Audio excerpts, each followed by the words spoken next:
Hello and welcome back to Tinker Talks Guns. This time we are talking about the venerable Colt Detective Special. And in this case we're talking about a venerable example of the breed. The Colt Detective Special was introduced in 1927. Mythology has it that this was inspired by customized guns made at Colt by Fitzwilliams. In reality, you could always order a 2-inch barrel for your police positive special. To make the detective special, what they actually did was take a police positive special, round it off a little here and there, and introduce it with a 2-inch barrel and a shorter ejector rod. And this was probably inspired more by the fact that they were getting enough orders for 2-inch barreled guns, but we don't know. In 1927, when it was introduced, many people claimed that it was the first factory snub-nose revolver, which is far from the truth. People were making 2-inch barreled revolvers in the 19th century, and they were available as standard from the factory that way. Smith & Wesson's bicycle gun, their top break 32, comes to mind. What the Detective Special was the first model that specifically had a 2-inch barrel, and for some time it was only available with a 2-inch barrel. When the second generation guns came in 1947, they were available with a 2 or 3-inch barrel, but up to that point it had been all 2-inch barrels. Now, there were 3 generations of Colts Detective Specials, and the line between 1 and 2 is a little fuzzy because the changes crept in gradually. One of the first changes was that the square butt was rounded off. This happened in about 1933, although square butt guns continued to be made into World War II. Other changes were pretty minor. The Generation 3 guns, which came out in the early 70s and are the subject of another video, had fundamental changes to the mechanism and the frame. So there's a very clear line between second and third.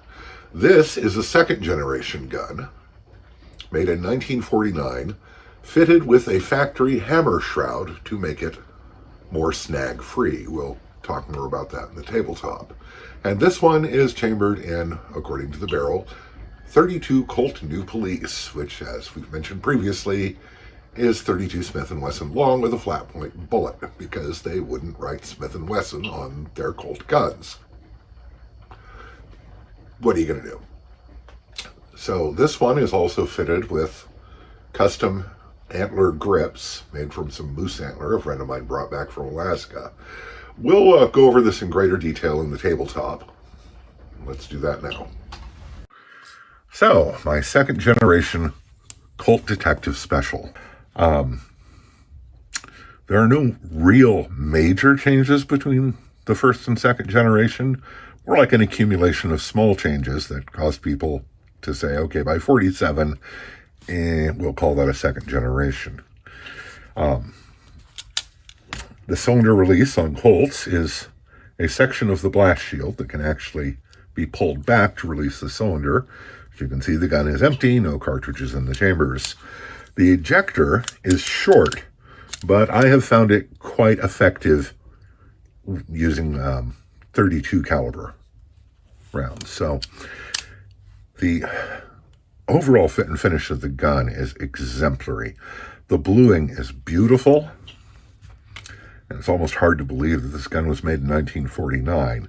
There are just traces of holster wear here and there, but other than that, it's in just stunning condition. The cylinder gap is, I've measured it, is 0.04 of an inch, which is tight, and just everything about this just really screams quality, from the trigger pull right on through the fit and finish and everything. The grips are moose antler. A friend of mine was at a shop in Alaska and sent me pictures of moose antlers, and I PayPal'd him money for the sections I wanted, and he brought them back, and I thought a set of grips for the Colt would be just about right, because the grips it had on it were kind of crap. The sights are, they're snub-nose revolver sights. It's a trough in frame for the rear sight. The front sight's good. And despite not being very deep, the rear sight's actually surprisingly usable. It's nicely square, and it's enough size that you can really get a good feel for where the front sight is centered. And because of that, I've been able to shoot 4-inch double-action groups pretty consistently at 25 yards, which certainly is good enough for a snub-nose revolver. Grip is nice, and you can grip, because of the shroud, you can grip this very high.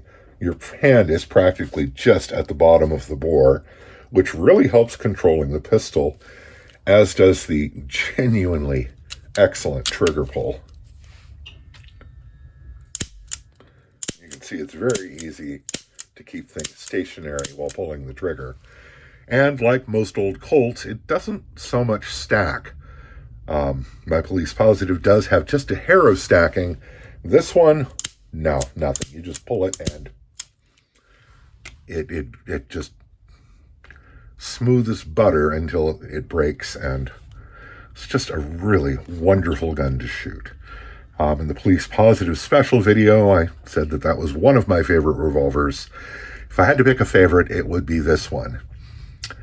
Despite its caliber being only 32 Smith & Wesson long, it's not really a detriment to me. And I just really enjoy this gun, and I'm very glad I was able to find it at an affordable price. It is a really fine example, and I'm very, very pleased to have it.